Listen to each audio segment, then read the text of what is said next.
Ketika kita mendapatkan satu permasalahan atau persoalan hidup, kita berada dalam keresahan. Kita berada dalam keresahan. Kita berada dalam keresahannya dan kita bergulang-gulung di situ emosi kita. Kita tidak sadar, kita tenggelam. Karena tenggelam berarti kita tidak sadar. Iya. Sehingga sulit menemukan solusi. Nah, yang perlu kita lakukan adalah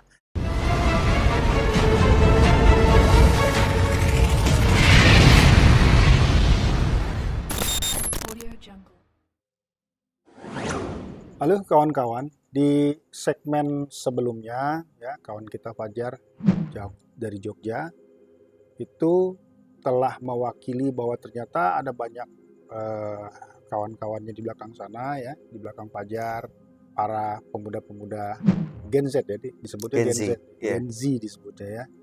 Itu yang ternyata mempunyai keresahan dan pertengkaran pikiran tentang spiritual. Dan beliau saya undang di sini untuk katakanlah sebagai perwakilan Gen Z ya, bahwa ternyata Gen Z juga sangat peduli dengan spiritual. Nah, di segmen kali ini ada mungkin beberapa pertanyaan, entah mungkin tentang meditasi atau tentang apapun ya, tentang spiritual yang lebih spesifik yang ingin ditanyakan secara pribadi dari kawan kita, Fajar ke saya, gitu. Silakan Fajar, mungkin ada yang ingin ditanyakan apa gitu kan, sambil kita santai aja ya, sambil ngerokok juga oke. Terima kasih Bang Indi. Kopi dulu teman-teman, seruput kopinya, gitu. Oke Bang.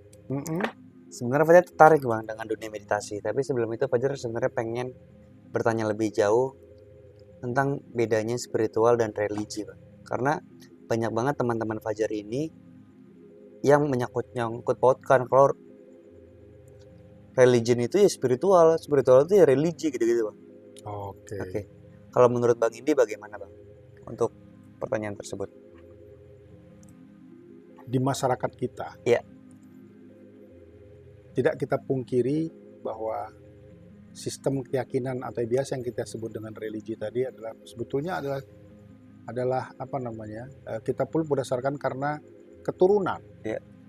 Jadi bukan pilihan kita. Di sini aja sudah terlihat perbedaannya. Walaupun kemudian di perjalanan waktu hidupnya, kemudian ada yang memilih untuk keluar dari keyakinannya yang lama, masuk keyakinan yang baru. Tapi kemudian terjebak lagi di keyakinan yang baru dengan permasalahan yang sama. Terjadi lagi pertengkaran pikiran. Tapi ada juga yang memilih dengan jalan lain, tidak melalui jalan religi berdasarkan keturunan tadi. Munculnya pertanyaan-pertanyaan yang akhirnya dipertengkarkan di pikirannya sendiri dan dia mendapatkan jawabannya justru di luar keagamaan. Spiritual itu sebetulnya adalah panggilan dari diri kita sendiri sih sebetulnya. Berawal dari keresahan itu tadi, keresahan pikiran kita, keresahan batin kita, pertengkaran pikiran kita, itu berawal dari situ. Kalau kita telah dari akar bahasa, spirit itu kan artinya jiwa, spirit. Sepakat ya? Sepakat. Jadi bagaimana kita dapat menenangkan jiwa kita dan menjadi diri sendiri, itu sebetulnya spiritual. Atau perjalanan hidup itu sendiri sebetulnya adalah spiritual, termasuk kita menjalankan keagamaan kita berdasarkan keturunan tadi, ataupun kemudian kita keluar dari agama yang satu masuk ke agama yang lain, itu juga kan perjalanan spiritual. Jadi spiritual itu adalah suatu bentuk yang kita jalankan dari lahir sampai mati yang membuat kita menjadi lebih baik. Itu spiritual. Ya. Dan kemudian kita pun mengetahui bahwa kita tuh akhirnya mengetahui diri kita sendiri dan menjadi diri sendiri. Itu ya spiritual kan gitu. Tetapi kalau religi itu lebih tepatnya adalah satu bentuk konsep yang kita pakai, lebih tepatnya ya, kebanyakan berdasarkan keturunan itu tadi, dan itulah pengalaman Fajar yang selama ini sambil kita bakar rokoknya. Berarti bedanya spiritualitas dan religiusitas sebenarnya beda jauh ya Bang? Bisa kita katakan demikian, tapi religi itu sendiri sebetulnya adalah bagian daripada perjalanan spiritual. Gitu. Oke. Untuk menuju menjadi spiritual, apakah ada ritual-ritual tertentu, Bang? Nggak mesti juga. Nggak mesti juga kan? Nggak mesti juga. Karena kan itu kan sebetulnya adalah bentuk pemikiran. Oke. Bentuk pemikiran kita yang sudah saya sampaikan tadi, bahwa spiritual itu adalah bagaimana kita menjalankan hidup terus berubah dari mulai brojol lahir sampai mati, kan gitu kan. Itulah perjalanan hidup. Ya, selama perjalanan hidup kita tentu kan kita mempunyai bentuk-bentuk pemikiran, Ya. bentuk-bentuk spiritual di pemikiran kita untuk bagaimana kita menjadi lebih baik. Terlepas apakah kemudian kita melakukan ritual-ritual tertentu, misalkan secara agama, Ya. ada ritualnya. Ya. Agama A ritualnya adalah begini, agama B misalkan ritualnya begini. Tapi ada juga spiritualitas dari budaya lokal, misalkan orang Jawa tahu, Fajar kan tinggal di Jawa. Orang Jawa itu sendiri sebetulnya spiritualitas budayanya itu tinggi dan sangat kaya. Ya. Termasuk Indonesia lah, ya. Masuk Indonesia secara keseluruhan. Itu Indonesia sendiri itu kan ada berapa ribu suku. Ya. Dan dari suku itu juga berapa ribu kepercayaan berdasarkan kebudayaan, kan gitu. Dari Karo berbeda lagi. Ya. Dari kawan-kawan di Kalimantan, ya, kawan-kawan kita di Kalimantan sana, orang Dayak, Ya. berbeda lagi cara berspiritualnya. Orang Jawa itu, karena lingkungan Fajar di sana itu berbeda lagi kan. Ya. Bahkan dari Jawa itu sendiri ada varian-varian yang kemudian berkembang sesuai dengan perkembangan zaman tadi, ya. Varian-varian baru. Ada asimilasi antara budaya Jawa dengan agama Islam menjadi kejawen, kan gitu kan.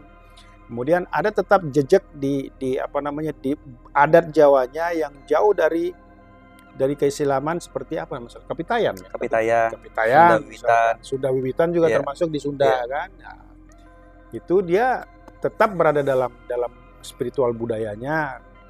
Buhun, kalau di Sunda itu ada juga namanya buhun, spiritual buhun, kan ada juga yang begitu. Di Indonesia banyak banget tuh, Bang, ya? Banyak banget. Oke. Banyak banget. Thank you, Bang. Lanjut nih, Bang, nyambung tentang spiritual atau religiusitas kayak gitu. Oke. Bang, Fajar tertarik dengan latar belakang Bang Indi mendalami dunia meditasi. Oke. Nah, Fajar kan saking penasarannya, Fajar pengen tahu tuh, Bang, sampai ikut training Bang Indi beberapa waktu lalu. Tahun berapa itu? Wah, udah sekitar 3 tahun. Waktu COVID tuh kalau nggak salah, iya kan? Pas masa-masa COVID. Masih masa COVID. Ya. Iya. Nah, saya penasaran nih, Bang. Sebenarnya nggak jauh-jauh bertanya meditasi baik atau benar, karena banyak formulanya gitu, Bang. Kalau Bang Indi sendiri, misal Fajar pengen meditasi nih, Bang, masih ragu. Sebenarnya cara meditasi yang baik dan benar tuh pripun, Bang? Bagaimana? Atau saat memejamkan mata, tangan terbuka di atas, ya, itu merhatikannya nafas atau merhatikan apa supaya kita bisa masuk ke kondisi yang lebih dalam, Bang? Meditasi itu sendiri sebetulnya adalah kegiatan bagaimana kita bisa berdamai dengan diri kita sendiri. Kan begitu, ya. Ketika kita sudah berdamai dengan diri kita sendiri, muncullah pikiran yang meditatif, yaitu ketenangan. Ketenangan, ya. Karena meditatif artinya gejolak pikiran kita itu sudah tidak lagi tidak stabil, tapi lebih kepada kestabilitas pikiran. Nah, jadi usaha-usaha itu termasuk itu tadi, meditasi. Ya. Meditasi itu adalah bagaimana kita belajar untuk mengontrol pikiran, itu lebih tepatnya. Mengontrol pikiran. Ya, dari pikiran kita yang begitu ribut, berisik, dan banyak pertengkaran, kemudian kita jinakkan hingga menjadi jinak. Dan perjalanan untuk menuju jinak itu juga tidak sederhana dan tidak singkat. Ada banyak lika-likunya, ada banyak tenggelam timbulnya, ada banyak bergulang-gulungnya, ada banyak jatuh bangunnya sampai benar-benar jinak. Ini juga dari jinak untuk ke diam, itu juga butuh perjalanan yang panjang dan tidak mudah. Nah, ketika sudah diam, bukan berarti juga diam seperti ekspektasi kawan-kawan di sana yang pikirkan, ya. Diamnya pikiran itu bukan diam deng. Oke, dalam kondisi tertentu ketika kita meditasi, Mm-mm. itu alat bantu sebetulnya Alat meditasi itu. bantu. Nah, dalam kondisi tertentu ketika kita meditasi, bisa saja pikiran menemukan diam yang yang dimaksudkan oleh banyak orang, Iya. bisa saja demikian. Tapi ketika ekspektasi ini di awal sudah dibentuk oleh pikiran, Mm. asumsi pikiran membentuk ekspektasi, ketika meditasi pikiran nggak jadi diam. Oke. Karena pikiran akan mencari diam, seperti ekspektasi yang ada di dalam pikiran sebelumnya. Iya. Bagaimana mau diam pikiran? Oke ya. Jadi meditasi itu adalah alat bantu kita untuk bisa berdamai dengan diri kita sendiri. Dengan kedamaian itu barulah muncul pikiran meditatif. Yes. Tenang, damai, jernih melihat, bisa fleksibel dan bisa melihat satu kondisi dari berbagai macam sudut pandang. Dinamis ya Bang. Jadi lebih dinamis. Yes. Baik, terima kasih Bang.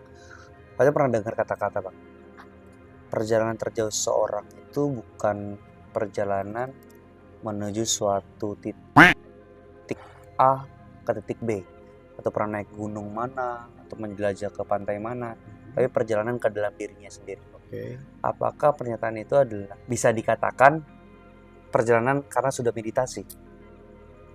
Ya kita kan nggak kemana-mana. Oke. Ya kan? Yang kemana-mana itu pikiran sebetulnya. Pikiranlah yang membawa kita akhirnya kemana-mana. Kembali ke pikiran lagi.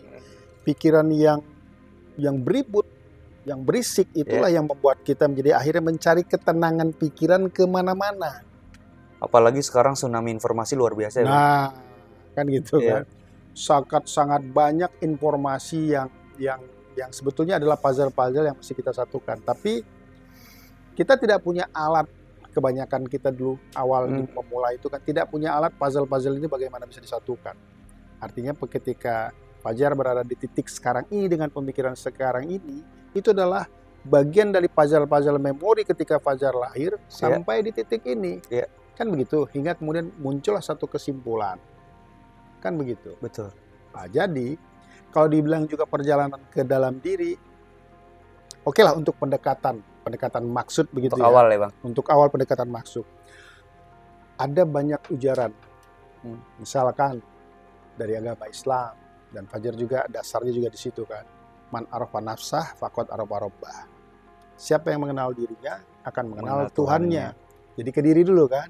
Bisa juga itu berarti dimasukkan bahwa perjalanan ke dalam diri. Di dalam agama Kristen juga ada ujaran aku ada dalam Bapa. Bapa ada dalam aku. Sebetulnya dua hal yang mirip kan? Mirip-mirip. Hanya narasinya aja mungkin yang berbeda, penyampaian yang berbeda. Tetap itu juga adalah perjalanan ke dalam diri kan gitu. Di dalam satu varian India, agama di India sana, kalau nggak salah itu tantra ataupun yang semirip dengan itu ya. Kalau salah tolong dibenarkan kawan-kawan ya. Oke. Ada ujaran juga yang begini bahwa tubuh manusia adalah sebuah kuil, penghuninya adalah Tuhan. Mirip juga. Artinya bisa juga itu dikatakan perjalanan ke dalam diri. Jadi sebetulnya ketika pikiran ini berada dalam kondisi yang sangat sibuk, yang sangat ribut, yang sangat berisik, kita mencari jawaban itu keluar. Ya kan? Nah, semakin lama ketika informasi ini semakin puzzle-nya semakin terlengkapi, akhirnya kita pun mengetahui dan memahami bahwa perjalanan itu bukan ke sana tapi ke dalam. Kira-kira begitu Pak Jan. Menarik ya teman-teman ya. Ini lebih spesifik lagi Bang ya. Oke. Ada banyak banget teman-teman yang memiliki masalah, ya Fajar termasuknya. Dari bagaimana parenting keluarganya, bagaimana cara dididiknya, hingga itu nggak membuat dia tenang. Hingga salah satunya dia menemukan salah satu jalan itu meditasi. Nah, bagaimana sih Bang untuk kita memulai untuk meditasi? Seberapa penting sih meditasi untuk di zaman ini? Meditasi ya? Iya. Pertanyaan yang bagus juga. Di awal tadi saya juga sudah ada sedikit memantik. Bilang bahwa meditasi itu adalah alat bantu. Alat bantu untuk diri kita sendiri. Artinya dengan meditasi kita menyelesaikan permasalahan di dalam diri kita sendiri. Jadi kalau misalkan bahasa saya tadi adalah berisiknya pikiran, ributnya pikiran dengan meditasi itu tadi dijinakkan, kemudian dari jinak didiamkan. Kalau kita sudah diam, kita kan lebih mudah untuk memahami suatu kondisi. Satu ya. Yang kedua, meditasi juga adalah salah satu alat bantu untuk kita bisa keluar dari kondisi, keluar dari pikiran dan keluar dari emosi. Selama ini karena kesadaran kita hilang, tenggelam ke dalam kondisi, tenggelam ke dalam pikiran dan tenggelam ke dalam emosi. Kitalah kondisi itu, kitalah pikiran itu, kitalah emosi itu. Jadi yang terjadi misalkan kita mendapatkan suatu permasalahan misalkan.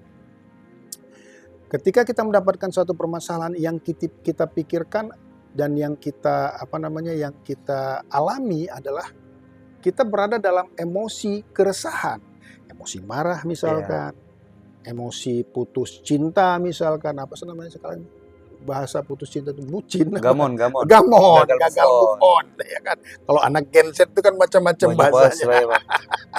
Nah, tenggelam dalam ketakutan misalkan, kekhawatiran akan hidup misalkan, kita berada dalam itu.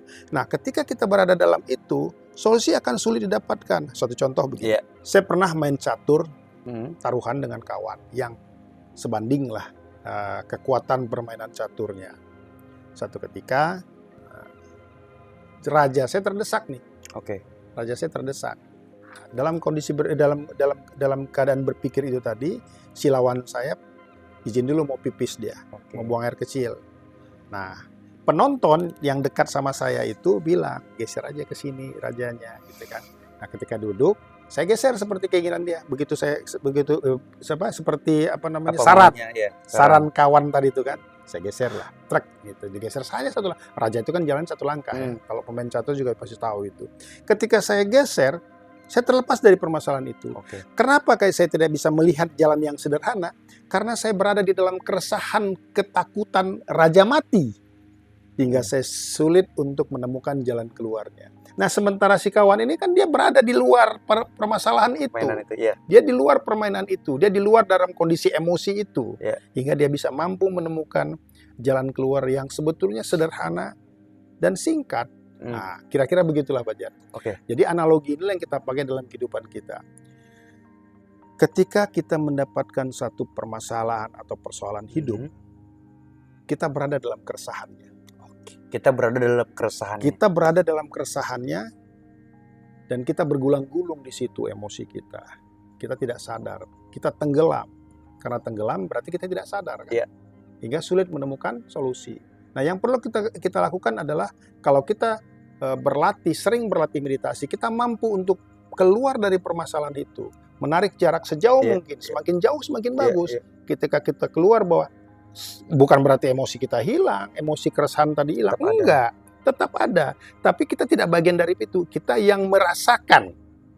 Bukan perasaan itu, tapi kita yang merasakan. Artinya kita yang mengamati perasaan itu. Dengan demikian kita bisa berpikir dengan lebih jernih dan menemukan, dan kemudian lebih mudah untuk menemukan solusi. Solusi itu kan ada dua. Solusi itu yang pertama adalah solusi jalan keluar. Bagaimana menyelesaikan permasalahan itu, kita cari dulu akar masalahnya nih. Oke ya, kita cari akar masalahnya, baru kemudian satu persatu kita urai benang kusutnya untuk menemukan jalan keluarnya. Solusi yang kedua adalah solusi jalan ke dalam. Solusi jalan ke dalam itu seperti yang tadi, kita menenangkan diri kita dulu, kita menarik jarak dengan permasalahan, kita menarik jarak dengan pikiran kita yang kacau balau, kita menarik jarak dengan emosi kita yang resah. Baru setelah kita bisa menenangkan itu, barulah solusi itu jadi lebih mudah untuk didapatkan. Baiklah. Itu yang kedua. Yang ketiga, kalau dengan kita sudah bisa demikian, artinya kita mempunyai kesimpulan yang baru tentang masalah. Saya tanya dengan Fajar, sepakat nggak Fajar kalau masalah itu membuat kita menjadi lebih cerdas? Sepakat. Membuat kita menjadi lebih kuat? Sepakat. Membuat kita menjadi lebih lebih pintar dalam mencari solusi? Sangat sepakat. Artinya masalah membuat kita menjadi lebih baik. Kenapa disebut masalah? Padahal buat Itu adalah anugerah. oke, mindset nih. Ya. Oke ya? Iya. Kondisi itu tetap ada, tapi cara berpikir kita yang berbeda. Tidak lagi itu menjadikan kondisi itu tidak dijadikan masalah, tapi dijadikan anugerah. Padahal Maka berdoalah, ya Allah, ya Tuhan, ya Dewa, ya Batu, ya Gunung, ya hutan, ya hantu. Iya. Ya Saman, ya Saman, ya Saman. Terima kasih Engkau telah memberikan anugerah yang membuat aku menjadi lebih baik nantinya. Padahal masalah membuat kita tumbuh ya Pak. Masalah lah yang membuat kita tumbuh. Lalu kenapa kita menghindari masalah? Hadapi masalah. Hadapi masalah teman-teman. Oke? Oke. Itu yang keempat. Yang kelima, ada banyak orang yang mengatakan bahwa dengan meditasi kita melepaskan diri dari kemelekatan. Bagaimana mungkin Fajar bisa melepaskan diri dari kemelekatan ke istri Fajar? Bagaimana mungkin Fajar bisa melepaskan kemelekatan ke anak Fajar? Kita manusia mempunyai kemelekatan. Yang perlu kita lakukan, kita sadari itu. Oh iya, saya punya istri. Oh iya, saya punya anak. Bagaimana saya bisa hidup dengan istri dan anak saya dan membuat mereka hidup karena saya? Yang perlu saya lakukan adalah bagaimana saya menghidupi mereka, orang-orang yang bergantung hidup dengan saya, kan begitu kan? Jadi kemelekatan, kemelekatan itu adalah perlu. Sebab kita bukan praktisi spiritual, praktisi meditasi yang mengungsikan diri dan menyepi di atas gunung atau di dalam goa. Kita melakukan aktivitas sehari-hari. Kita orang-orang posmo. Bukan orang-orang dulu yang menghindari masalah kemudian masuk ke dalam goa dan diam aja di goa itu meditasi. Kita bukan Buddha yang menjauhi keluarganya untuk mendapatkan pencerahan. Kalau memang kita bisa bersama istri dan anak saya, dengan anak kita bisa dengan keluarga untuk mendapatkan pencerahan, kenapa mesti harus kita hindari? Why not? Why not? Oke ya? Oke Bang. Oke. Artinya tadi Bang Indi bilang bahwa meditasi itu adalah alat bantu ya Bang. Berarti bisa juga dong meditasi ini membantu kita untuk terlepas dari anxiety. Kan kalau banyak banget lah istilah-istilah baru gitu Bang. Anak muda nih lagi anxiety nih, cemas banget. Cuma pengen terlepas dari kecemasan. Apakah beneran bisa membantu ataukah hanya menghibur sesaat aja Bang? Sangat bisa. Sangat bisa. Tapi yang perlu seperti yang tadi sudah kita lakukan, kita perjelas ya, kita bahas dari awal tadi bahwa meditasi itu tentu dong dengan dengan narasi yang sudah saya sampaikan tadi adalah sangat bisa kita menenangkan diri kita. Tapi nih kita perlu mentor. Ya, mentor meditasi. Kita perlu itu. Adalah sangat jarang orang yang bermeditasi itu dengan autodidak. Saya tidak bilang saya adalah salah satu orangnya, tapi memang sepengalaman saya tidak pernah belajar meditasi dengan siapapun, tapi autodidak. Tapi bagi kebanyakan orang, mereka perlu mentor. Iya, nggak semua orang. Karena nggak semua orang perlu mentor yang bisa membimbing mereka, dan mentornya harus pernah melakukan perjalanan meditasi yang panjang. Artinya sudah sampai di makomnya dalam bahasa kita.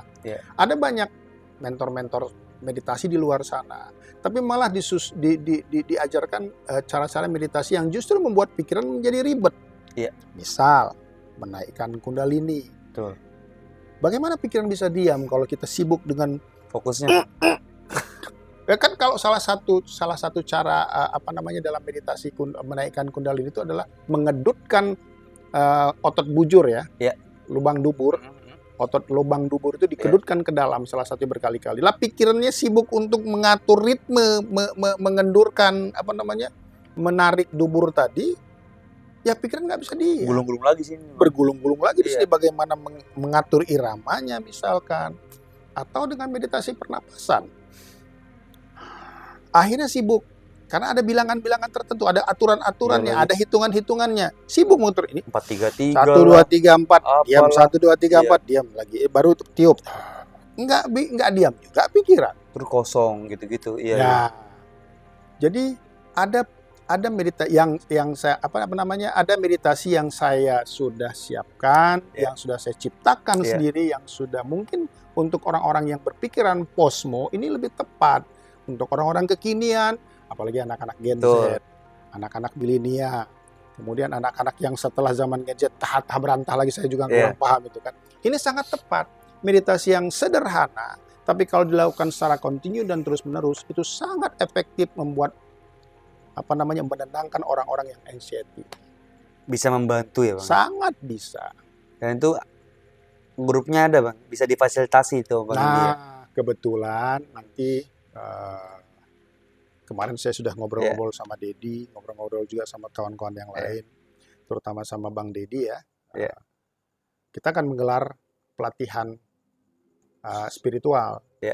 Ada beberapa tingkatan. Nah, tingkatan dasar, misalkan tingkatan yang kedua, itu mungkin pelatihan tentang spiritual dan meditasinya itu kalau nggak kita gelar di bulan Desember, mungkin di bulan Januari. Tapi karena mungkin bulan Desember ini orang-orang banyak apalagi baru pengangkatan presiden dan sibuk dengan segala macam ritual banyak banget.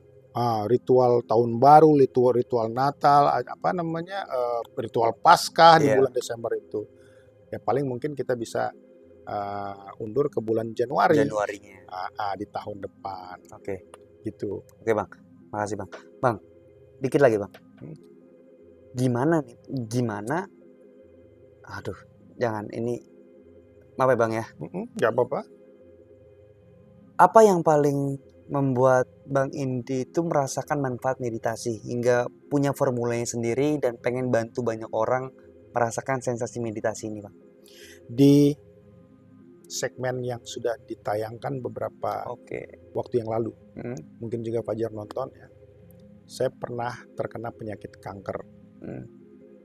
Dan ketika saya mendapatkan berita itu, walaupun mungkin menurut dokter mesti harus ditegaskan lagi, diklarifikasi lagi oleh beberapa dokter ahli ribet lah, saya juga nggak paham kurang itu, saya nggak mau. Saya mundur. Walaupun saya sempat dirawat itu kalau nggak salah selama hampir 2 minggu saya sempat dirawat, tapi ketika saya harus begini, saya mundur. Saya bilang udah.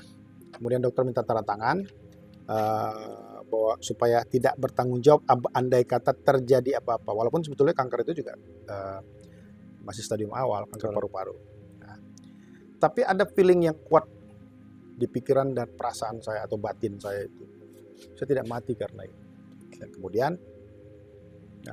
karena saya tidak produktif dalam kondisi kayak begitu, saya pergi mencari suatu tempat yang buat saya mungkin pada waktu itu cukup tenang, dan karena saya juga udah jatuh down secara ekonomi juga, secara kesehatan juga, dan saya juga tidak bisa lagi produktif seperti semula. Semua barang-barang saya jual, properti saya jual, saya pindah ke Subang. Dan 5 tahun saya di sana. Hingga kemudian saya bisa merokok lagi, dan kan juga sering lihat saya sambil kalau tag di luar begini, di luar ruangan saya juga sambil merokok kan gitu kan, kecuali di dalam ruangan. Artinya setelah saya merasa enak, merasa segar, merasa sembuh, ya sudah, saya berarti sudah oke lah, sudah oke ya. Walaupun mungkin ada beberapa kendala seperti kadangkala saya batuk kerjaan, kadangkala sesak napas, tapi itu gampang lah ya. Dengan meditasi sedikit atau dengan inhaler plek selesai gitu kan alat bantunya. Dan saya tidak perlu lagi klarifikasi dokter. Buat saya untuk apa lagi klarifikasi dokter? Saya udah bisa merokok kok, nggak penting juga klarifikasi dokter. Nah sayangnya rekam-rekam medis itu hilang sama ijazah saya, buku-buku saya, bukan hilang sih sebetulnya, tapi dibawa banjir. Udah basah, saya udah nggak mulai ngambilnya, udah biarinlah, udah basah. Begitu saya bangun tidur, tuh air udah segini tuh. Buku-buku saya udah yang di lantai itu masuklah segala macamnya. Karena saya memang kurang rapi. Jadi saya paling ngumpulin tuh di bukan di rak, tapi di bawah di lantai. Di box misalnya di kardus. Udah di bawah air. Saya udah malas ngambilnya. Termasuk ijazah saya, dan sampai sekarang ijazah saya udah saya nggak pedulikan lagi. KTP saya juga masih dalam pembuatan yang baru nih di Subang, KTP yang baru. Saya sampai sekarang belum punya KTP juga. Berarti emang formula yang Bang Indi buat ini salah satu fungsinya itu. Udah dipraktekkan sendiri juga Bang. Sudah dipraktekkan sendiri, dan itu sudah terbukti membuat saya bisa merokok lagi dan ketawa ngakak lagi bersama Fajar di sini. Karena emang banyak Bang ya, banyak banget orang terbantu udah berobat ke sana kemari, tapi karena efek dari pengobat meditasi ini bisa tersembuhkan. Nah, ini juga saya minta tolong sama dengan cara yang tepat ya. dengan Fajar, mungkin ada kawan-kawan Ya. atau keluarganya atau Siap, Bang. sanak familinya di sana, sanak keluarga di sana yang punya penyakit yang mungkin secara medis tidak bisa disembuhkan. Walaupun saya tidak menjanjikan kesembuhan, mungkin bisa merapat di pelatihan saya, kan gitu ya. Ya. Siapa tahu. Ya, nah, kita tidak tahu karena ke depan itu ada banyak berbagai macam kemungkinan. Tapi kalau tetap kita berpikir positif bahwa kemungkinan sembuh itu selalu ada, gitu kan? Yes. Tentu dong. Ya. Kemungkinan sembuh itu tetap akan selalu Betul. ada. Kenapa nggak kita lakukan? Iya. Kan gitu. Ayo merapat di pelatihan saya. Oke teman-teman, nanti yang punya saudara, keluarga, yang punya serupa nih, apa yang Bang Indi dan Fajar obrolkan, boleh teman-teman ya. Nah, terakhir deh Bang, Oke. pengen dong sharing, selain yang tadi Bang Indi sampaikan, manfaat yang dampak baik, dampak positif yang Bang Indi terima dari proses meditasi Bang Indi, Selain penyakit tadi, Mas. selain penyakit tadi. Lebih tenang. Lebih tenang. Saya menjadi lebih tenang karena memang meditasi itu adalah bagaimana kita melatih setiap waktu secara kontinu dalam pelatihan meditasi diam untuk pikiran menjadi lebih diam.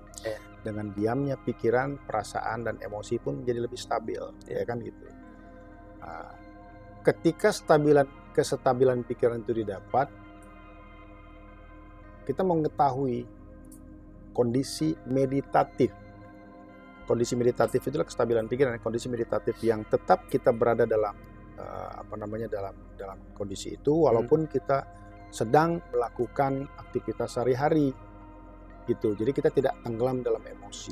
Tetapi kalaupun kita tenggelam dalam emosi, kita sudah tahu bahwa ini adalah ketenggelaman yang kita tenggelamkan. Artinya kita sadar bahwa kita menenggelamkan diri dari itu. Misal, itu penting juga. Misal soal makan aja. Yang nggak enak kan makan hanya diamat-amati saja rasanya. Ya enaknya kan dinikmati rasanya. Nah, seperti kawan-kawan, dengan meditasi kita akan bisa membedakan kapan kita menjadi sebagai pengamat dan kapan kita bisa menjadi sebagai penikmat.